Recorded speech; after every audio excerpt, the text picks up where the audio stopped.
Derrière le nom sacré que des millions de personnes prononcent encore dans leurs prières, il existe une histoire bien plus ancienne que la plupart ne l'imaginent. Une histoire écrite dans la pierre, le sable et le silence. Yahweh, le Dieu qui sera plus tard appelé Seigneur, a peut-être commencé comme une divinité parmi tant d'autres, dans les montagnes et les déserts de l'Orient ancien. Comprendre cette origine n'est pas une simple question religieuse, mais une plongée profonde dans les racines mêmes de la civilisation humaine. Avant de poursuivre, profitez-en pour vous abonner à la chaîne et laissez votre commentaire sur ce qui vous intrigue le plus dans ce sujet. Cela permet d'approfondir les discussions qui révèlent les mystères cachés dans les pages oubliées de l'histoire. L'image que nous avons d'un Dieu unique, créateur et juge, est le résultat de siècles de transformation, de traduction et de disputes. Des textes, des rituels et des guerres ont façonné cette figure, jusqu'à ce qu'elle devienne le centre de l'une des plus grandes traditions spirituelles du monde. Cependant, les preuves archéologiques, telles que les inscriptions dans les temples égyptiens et les pierres moabites, montrent un tableau très différent. Elles indiquent que Yahweh était à l'origine un dieu du désert, vénéré par des groupes nomades et des guerriers, et qu'il n'est devenu que beaucoup plus tard le symbole de la foi monothéiste que nous connaissons aujourd'hui. L'intérêt de ce voyage ne réside pas seulement dans la découverte d'un nom ancien, mais aussi dans la prise de conscience de ce qu'il révèle sur nous-mêmes.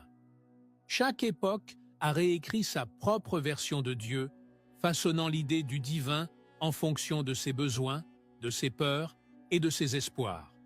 Étudier Yahweh, c'est donc revisiter la naissance de la croyance, le point où la spiritualité se mêle à la politique, au langage et au pouvoir. Tout au long de cette étude, nous traverserons des civilisations qui ont tenté de comprendre l'invisible et des dieux qui se sont disputés le cœur des hommes. Nous examinerons ce qui a été oublié, réinterprété ou délibérément caché. Car comprendre qui était Yahweh, c'est comprendre comment la foi s'est transformée, et peut-être comment elle continue de se transformer.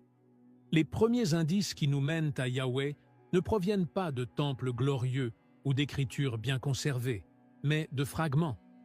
Des pierres fissurées, des colonnes oubliées dans le désert et des inscriptions à moitié effacées composent ce puzzle ancestral. Bien avant de devenir le Dieu central du monothéisme, Yahweh apparaît comme une présence discrète, presque marginale, aux confins du monde connu. L'une des références les plus anciennes est gravée sur la stèle dite de Mésa, ou pierre de Moab. Créée vers le 9e siècle avant notre ère, cette pièce a été commandée par un roi moabite, nommé Mésa. Yahweh y est cité directement, non pas comme le Dieu de toute la création, mais comme le Dieu spécifique d'un peuple rival. Mésa raconte avec fierté comment il a vaincu les Israélites et s'est emparé des objets sacrés dédiés à Yahweh, les offrant à son propre Dieu, Chemosh.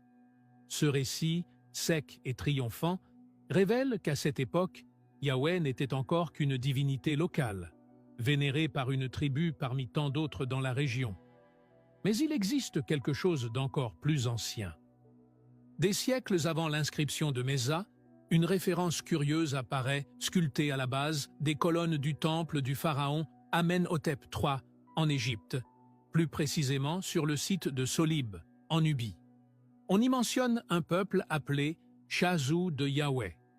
Les Égyptiens décrivaient les Chazous comme des nomades sans terre, souvent qualifiés de pillards, de vagabonds ou d'opposants à l'ordre égyptien. Il s'agissait, semble-t-il, de peuples sans territoire fixe, vivant entre la rive orientale de l'Égypte et le sud de Canaan. Le plus surprenant est que ces Chazous vénéraient déjà une divinité appelée Yahweh, ce qui repousse l'origine de ce nom bien avant la formation